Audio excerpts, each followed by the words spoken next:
Atta Poku, who plies his trade in Kumasi. Hi, Collins. Welcome to the program. What's the feeling like in Kumasi? Are they also concerned about the supposed list, like the way the guys in Accra have been talking about it? Kumasi, we know, is a huge boiling pot for sports and football especially. What's the talk there? The general issue here currently with the fans, especially Salom, is disappointment. Some of them are even asking themselves, was it even worth it going into the stadium to support Black Stars to beat Nigeria over 2 legs and qualify? Many thought Black Stars wouldn't make it, but many in Kumasi believe the atmosphere they created at the Babayara Sports Stadium in the first leg was really a solid platform or foundation upon which the Black Stars plotted the job they did in Abuja. So there is disappointment here. Regards the names, there's bigger disappointment because all along it had been rumored that it was going to be Danlad Ibrahim of Asante Kotoko and Daniel Efri Ebanye of Accra Hearts of Folk joining the Black Stars to Qatar. But the moment news started coming out that the handlers had spoken to Danlad and had told him that he is not going this time around. He is young, he has age on the side, and he should do his utmost best. And they believe by the time we are in the next World Cup, he could potentially be our number one. So in effect, he wasn't going. And the Kotoko BCF just felt like, yes, the GFA doesn't like us. And that's why Danlad apparently is not going to the World Cup. So is it official? Is it confirmed that Danlad is not going? Has he spoken to some of you or people that he's been spoken to or communicated with that he is not making the cut? Yes, he's spoken to people closer to him.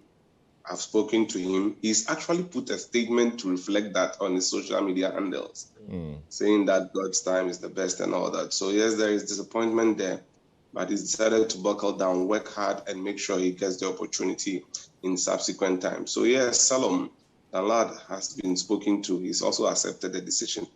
Barring any last-minute hitch, we do not expect that he would be joining the team. That would even be a miracle in itself. So it's the situation. And look, we've just decided to invite a circus upon ourselves. This thing was so avoidable and we felt the FA could have managed it better. There's absolutely nothing wrong in inviting all these players and then giving them a try. But on what basis were we going to put 55 people up and then cut it to the 26 we need? Injuries? It could be anything. And I'm not sure Ghana is the only country which did so. I think Brazil did a similar thing. I just don't know how many people. Absolutely. Just 2 days ago, they cut down their number to 26. I was disappointed. Gabriel, is it Magalis? Couldn't make it, but you know. We've had others go straight to the point. Even if Ghana couldn't go straight to the point, we could have spared ourselves. We have the 55. We knew there has been 55 submitted, like Benjamin said days ago. So you just keep your calm and just throw the 26 out so that you spare everyone the pandemonium, because there's a circus around the 55. When we finally get a 26, there's going to be another circus. It started already. We are here to tackle the usual circus master, which is appearance fee and bonuses. So when you create this sort of negative vibe around the team, it goes around to come back and affect the team. And now you have people in Kumasi making all sort of comments and sentimental comments because Danlad is not there and they don't like us, Curtis, Hearts of Folk and all this. That's why they are taking a Hearts player. So the people who are supposed to unite behind the team and give them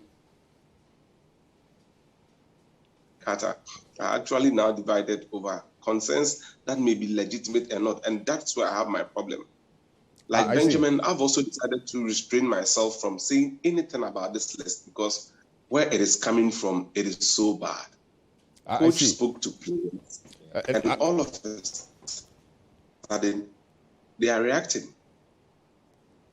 I see. In the case of Danlad, of course, I understand the interest there. But in the department he's supposed to be featuring, there's Abdul Manaf Nuruddin, there's Richard Ofori, who we know, and there is Joseph Wallacott, who more or less is the number 1 goal stopper for Ghana.